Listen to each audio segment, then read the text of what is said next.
बहारों फूल बरसाओ, मेरा महबूब आया। मोहम्मद रफ़ी साहब फिल्म इंडस्ट्री के ऐसे व्यक्तित्व वाले इंसान रहे जिनका हर कोई सम्मान करता था। सभी फिल्मकार उनकी आवाज़ के दीवाने थे। उससे भी ज़्यादा सभी उनके सीधे साधे स्वभाव की कदर करते थे, क्योंकि उनकी मीठी मुस्कान पूरे माहौल को खुशनुमा बना देती थी। मगर इंसान कितना भी अच्छा हो, वो सभी को तो खुश नहीं रख सकता। ऐसा ही कुछ रफ़ी साहब के साथ भी हुआ। उनके जीवन में कई बार ऐसे बड़े मौके आए जहाँ उन्हें अपमान झेलना पड़ा। आखिर कौन थे वे बॉलीवुड के शख्स, और रफ़ी साहब ने कैसे उन्हें अपनी अच्छाई से झुका दिया। ज़माने में नहीं दीवाना हम सा। आज की इस खास वीडियो में हम आपको यही बात बताने वाले हैं। ये क्या जाने, ये क्या समझे, ये बातें प्यार की। रफ़ी साहब और लता मंगेशकर को बॉलीवुड का आइकन सिंगर कहा जाता है। जैसे फीमेल सिंगर्स में लता जी के कद के कोई आसपास नहीं पहुंच पाया। मेरे ही पास तुझे आना है, तेरे ही साथ मुझे जाना है। गंगा ये तेरी है, फिर कैसी देरी है, आ जा रे। चिट्ठी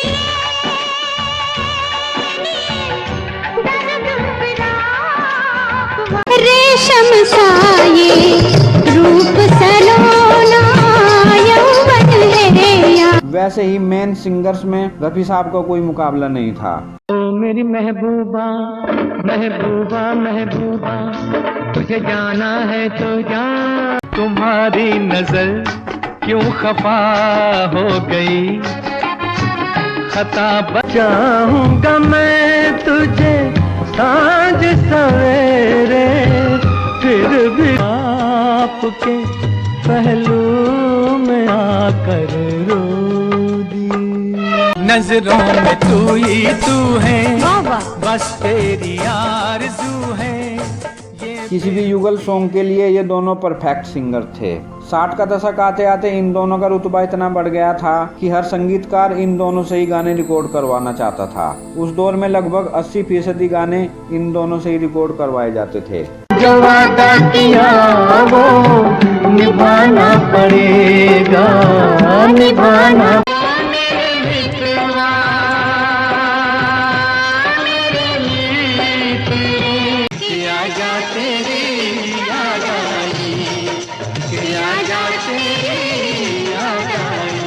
शहर में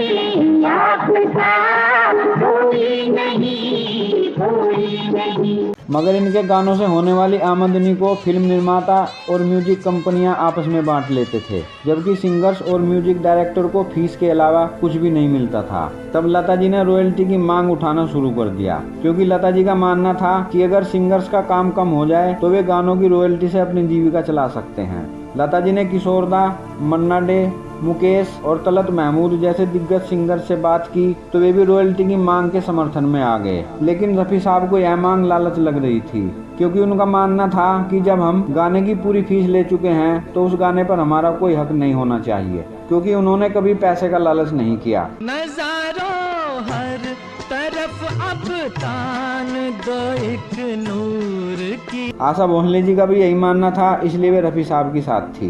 तुझे दिल के आईने में मैंने बार। ऐसा कहा जाता है कि रॉयल्टी की इस बात को लेकर जब एक बड़ी मीटिंग बुलाई गई, तब मीटिंग में रफ़ी साहब ने रॉयल्टी का विरोध किया। इस बात पर लता और रफ़ी साहब दोनों में बहस हो गई। वैसे तो रफ़ी साहब सज्जन स्वभाव के व्यक्ति थे, मगर उस दिन उन्हें गुस्सा आ गया और उन्होंने लता जी से कह दिया कि आज के बाद मैं आपके साथ काम नहीं करूँगा। रफ़ी साहब बहुत नाराज हुए, तो मुकेश भैया ने कहा कि भाई बोलिए रफ़ी साहब क्या करना है। तो रफ़ी साहब ने कहा मैं क्या बोलूं, ये महारानी बैठी है ना, इनको पूछो।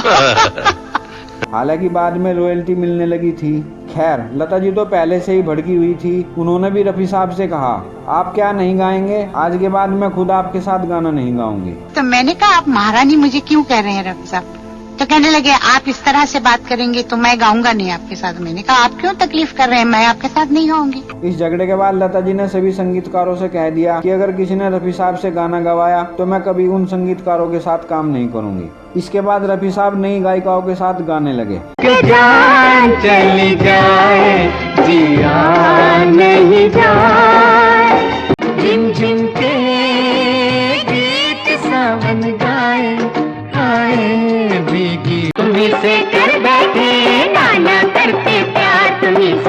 बैठे। दोनों ने साल 1963 से साल 1967 तक एक साथ कोई गाना नहीं गाया। आखिरकार साल 1967 में संगीतकार एस.डी. बर्मन ने दोनों को एक साथ गाने के लिए राजी कर लिया। इसके बाद इन दोनों ने यह गीत गाया। दिल पुकारे आरे आरे आरे अभी ना जा मेरे साथ। बताया जाता है कि रफ़ी साहब के निधन के बाद लता जी ने बताया था कि वे रफ़ी साहब के साथ गाने के लिए इसलिए तैयार हो गई थी क्योंकि रफ़ी साहब ने उन्हें चिट्ठी लिखकर माफ़ी मांगी थी। इस बात को झूठ बताते हुए रफ़ी साहब के बेटे शाहिद रफ़ी ने कहा था कि रफ़ी साहब को लिखना नहीं आता था, वे सिर्फ पढ़ना जानते थे। उन्होंने यह भी कहा कि लता जी वह चिट्ठी दिखाएं, वरना मैं उन पर मानहानि का मुकदमा करूंगा।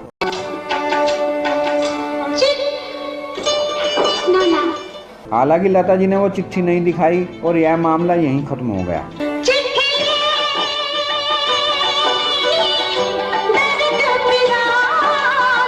रफ़ी साहब का दूसरा विवाद हुआ उस दौर के मशहूर संगीतकार और धुनों के बादशाह ओ.पी. नैयर के साथ। ओ.पी. नैयर साहब जितने कामयाब संगीतकार थे उतने ही गुस्सैल और तुनक मिजाज व्यक्ति भी थे।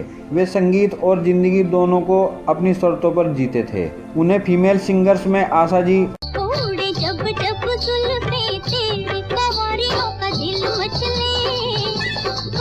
और मेल सिंगर्स में रफ़ी साहब सबसे ज्यादा पसंद थे। जब ऐसे चिकने चेहरे तो कैसे न नजर फिसले, तो कैसे न नजर। उन्होंने लता जी से कभी गाना नहीं गवाया। एक बार रफ़ी साहब को साल 1968 में ओ.पी. नैयर के संगीत में बनी जोए मुखर्जी की फिल्म हम सफ़र के लिए एक गीत रिकॉर्ड करवाना था, लेकिन उस दिन रफ़ी साहब रिकॉर्डिंग के लिए देर से पहुंचे तो उन्होंने अपनी इस गलती पर नैयर साहब से माफ़ी मांगी और उन्होंने बताया कि मुझे शंकर जयकिशन के यहाँ रिकॉर्डिंग की वजह से देर हो गई।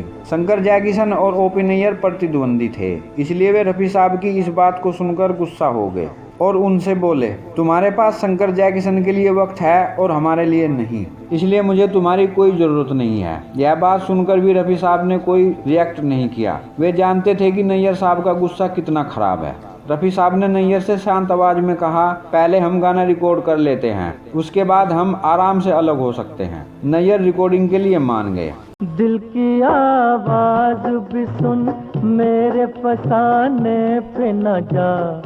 इस गाने की रिकॉर्डिंग के बाद रफ़ी साहब चुपचाप स्टूडियो से चले गए। इसके बाद इन दोनों ने लगभग 4 सालों तक साथ में काम नहीं किया। भरी दुनिया में आखिर दिल को समझाने आज पुरानी राहों से कोई मुझे। नैयर ने रफ़ी साहब की जगह महेंद्र कपूर से गाने रिकॉर्ड करवाने शुरू कर दिए, मगर कुछ समय बाद नैयर की धुनों से मिठास चला गया। कोई कहते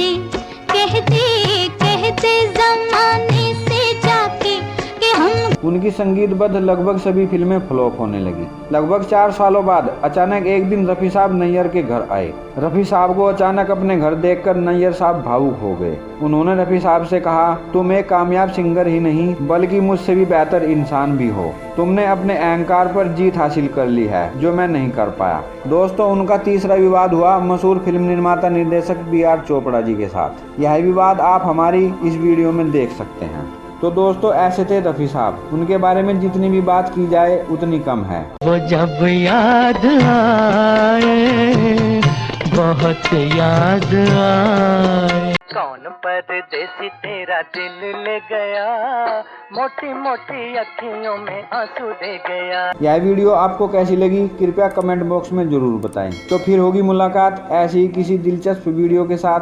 धन्यवाद।